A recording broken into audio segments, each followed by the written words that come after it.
If you want to learn how to create a powerful buff effect for the characters in your game and you want to learn something about shaders, then this video is perfect for you.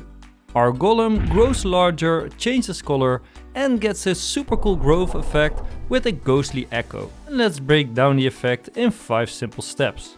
So we begin by scaling our golem, carefully applying transformations to ensure it remains anchored at its original position while it grows in size.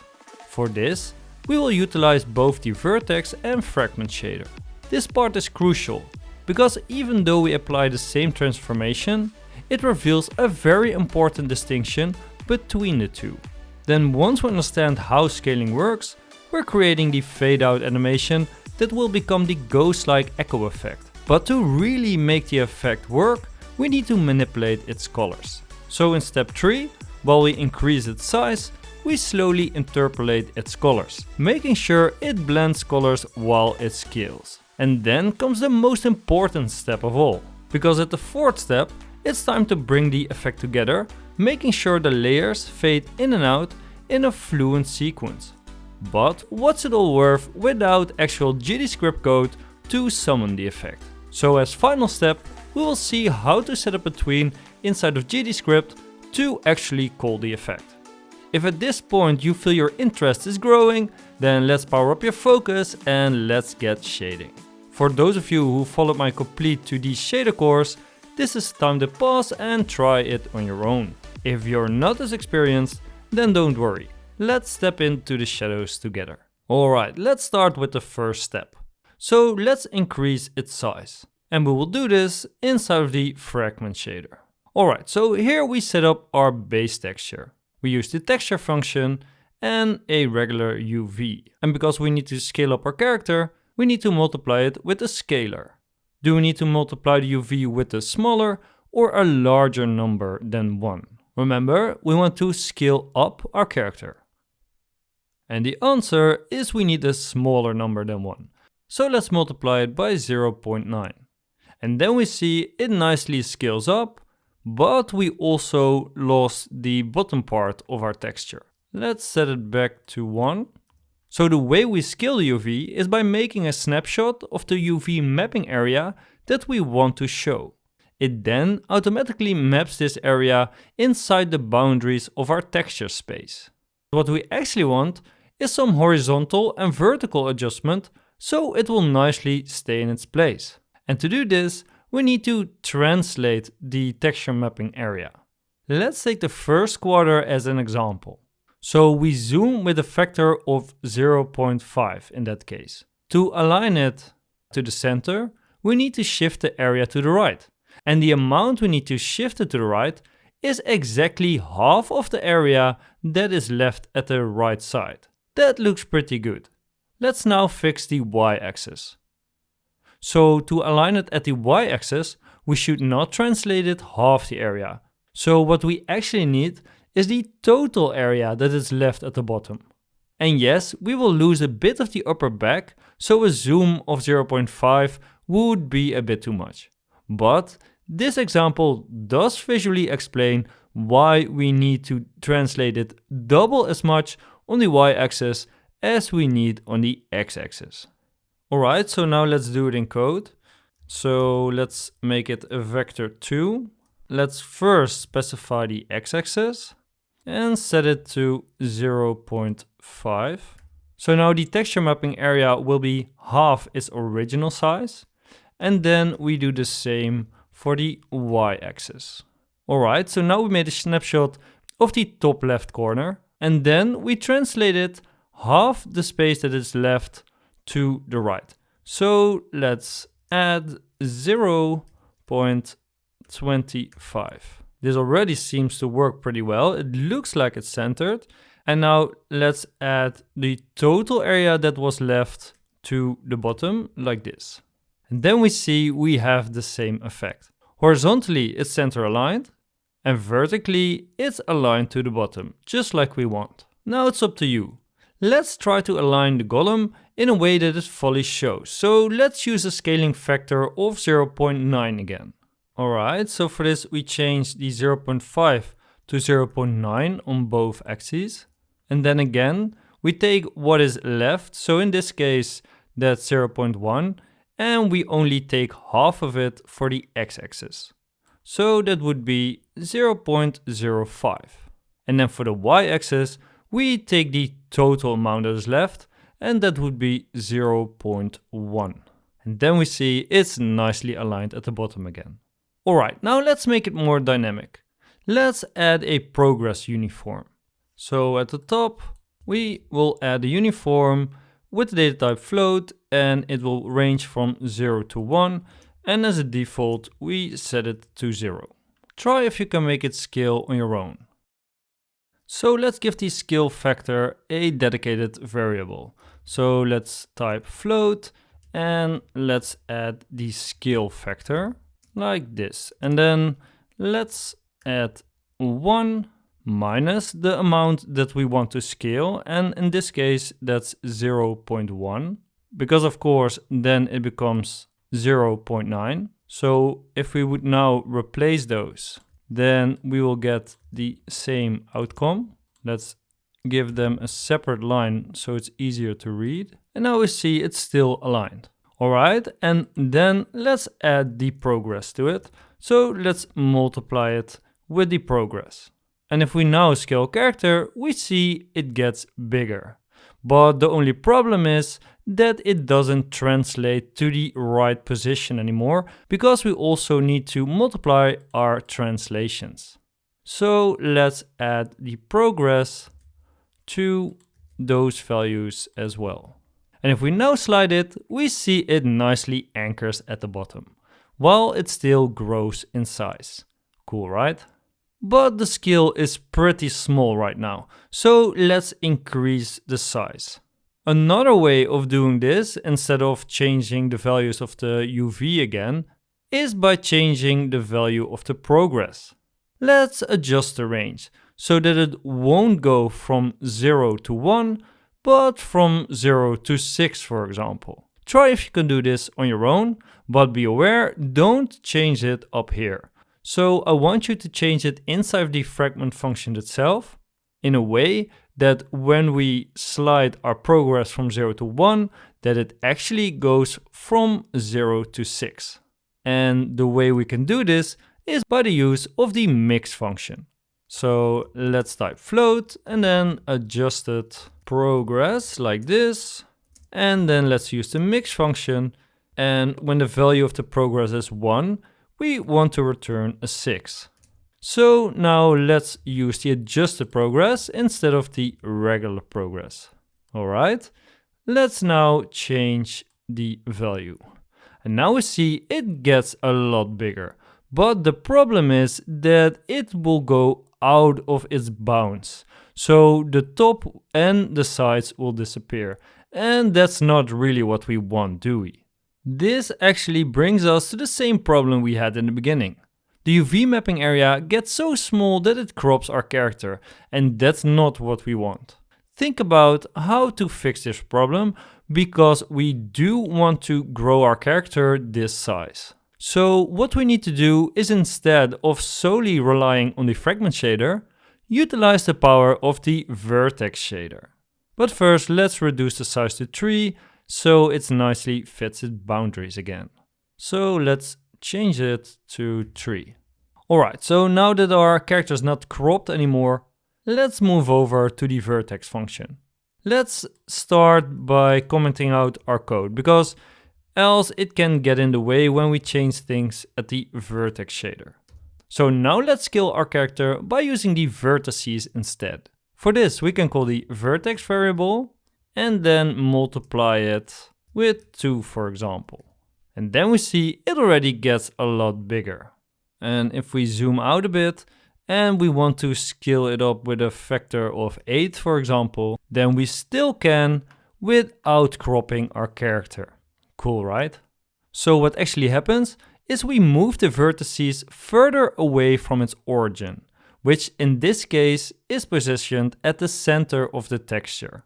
Now that we scaled our vertices, let's also align him back into place. We again do this by adding some translations. So what is important to know is that unlike UV mapping inside of the fragment shader, the vertex shader operates in an absolute space. So to know how much of translation you need to add, we first need to know the pixel dimensions of our texture. And for this, we simply go to the texture we're using. So in my case, it's under the idle folder and it's called tile. And then at the top right in the inspector panel, we see its dimensions. And we see that this texture has a width of 90 and a height of 64. Now let's add the height as a constant to our shader. So let's say const, float, and then use only capital letters, like described in the styling guide of Godot, and then set it to 64.0. To better see what's going on, let's change the scale to 2. Alright, so this is what happens when we only scale our character without translation. So instead of the feet being aligned at the bottom of the vertices, it now moves down. And that's not what we want. So we want to translate our character up while it also scales up to keep it aligned at the bottom. To understand what's going on, I already created some code for you. Make sure to copy it and then I'll explain what's going on. But before we go over the code and add the translation, let's quickly go over the big differences between scaling UV coordinates in the fragment shader and scaling vertices in the vertex shader. The origin of the vertex shader is located at the center instead of the top left corner for the UV coordinate system. We're also dealing with an absolute coordinate system in pixels instead of a normalized coordinate system. And in the vertex shader, we only manipulate each of the 4 vertices instead of every fragment inside of our texture. Keep those points in mind when we continue. If you think you can vertically align our golem yourself, then give it a try. Alright, so at the top we specify the scaling amount. Let's, instead of overcomplicating things with the mix function, like we did in the fragment shader, simply multiply it by 2. This will make it scale 3 times. And the reason for that is that we add 2 to the 1 we already have over here. And now we're changing it. Let's also adjust it inside of the fragment shader. So let's just type 3 progress, like this. I'm not very sure why I overcomplicated it here, but hey, now at least you know how to overcomplicate a simple multiplication. And I honestly get if you want to share how grateful you are for me teaching you that. Please don't hold back and hit that like button. Alright, then at the second line, we take the default position of the vertices and multiply it by the scale factor. We add our scale factor to the default value of 1 to make sure it never scales below its default position, because then it would shrink, of course. So if we would now slide the progress, we see it scales, but it still doesn't align at the bottom, right? So let's align the y-axis to make sure that the bottom vertices stay at the same place, while the top vertices move double the height. And to do that, we need to use translation. So let's add a new float and let's call it Y translation. And we need the texture height, but not the total texture height, but only half of it. Let's divide it by 2 and then multiply it again with our scale factor, like that. Now think about how to apply the translations. Should we add or subtract the value? This time we need to subtract the value, because of course a positive movement on the y-axis goes down and a negative goes up. And because we want our texture to move up, we need to subtract the value. And now that's done, we can nicely scale the golem to any size we want, without ever cropping the texture. Because as long as the texture stays within the bounds of the vertices, it will never crop.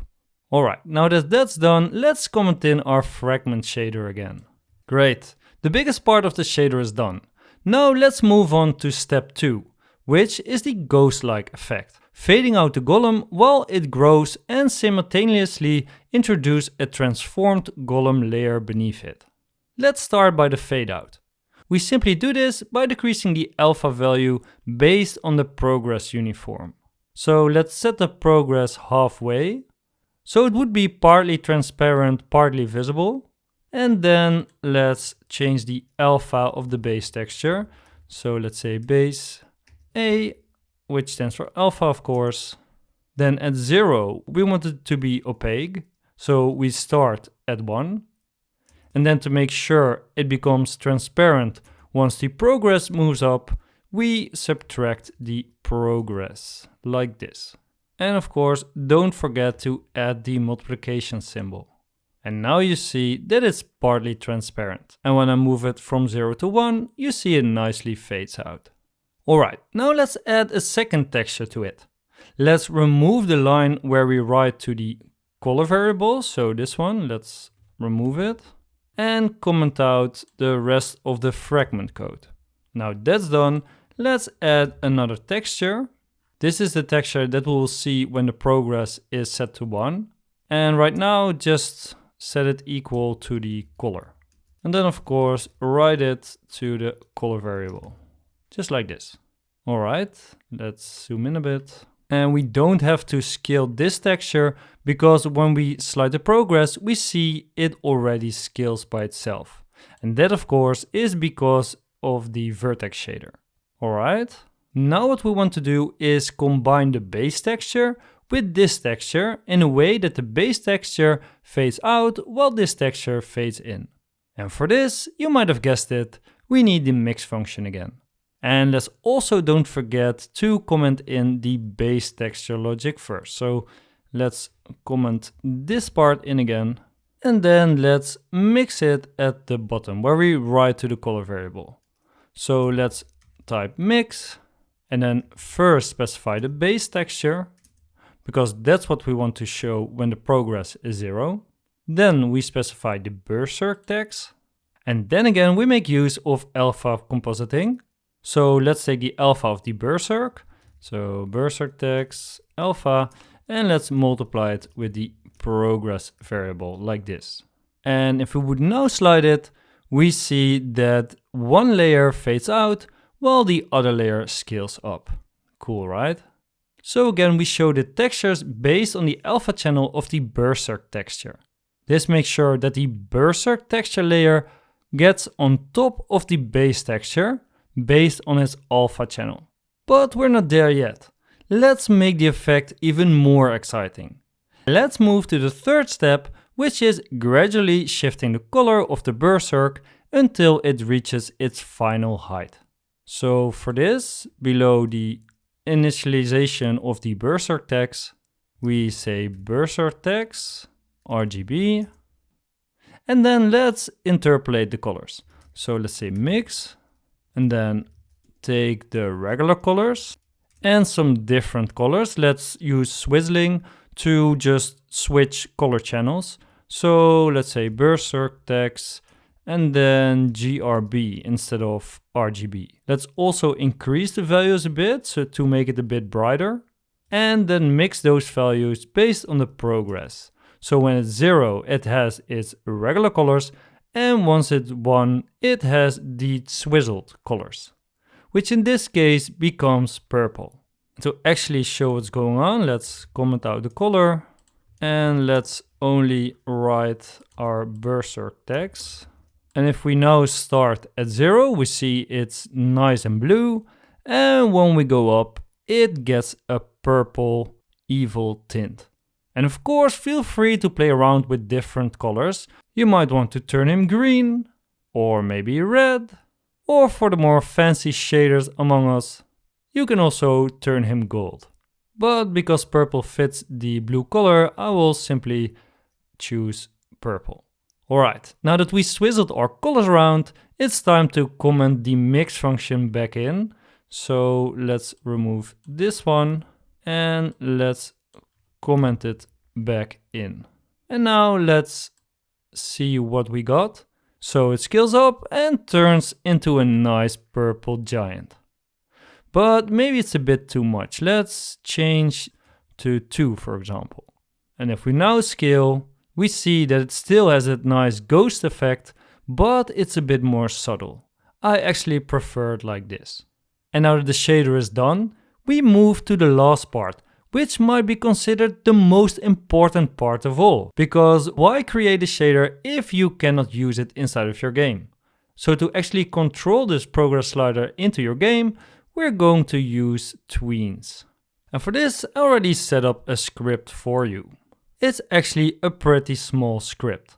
So at the top, we specify the animated sprite 2D, which contains all the separate sprites and all the animations.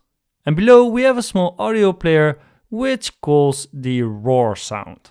Alright, and then in the ready function we make sure it plays the idle animation, and then after 2.5 seconds we call the berserk tween, which is the function over here. And this function is responsible for actually tweening our progress uniform. So here we create the tween, we specify the function that sets the progress uniform, then we set the initial value, which can be 0 or 1, depending if we want to grow or shrink, then the end value, and finally the duration of the tween. So make sure the progress is at 0, and if we would now press play, we see we have a cool grow effect.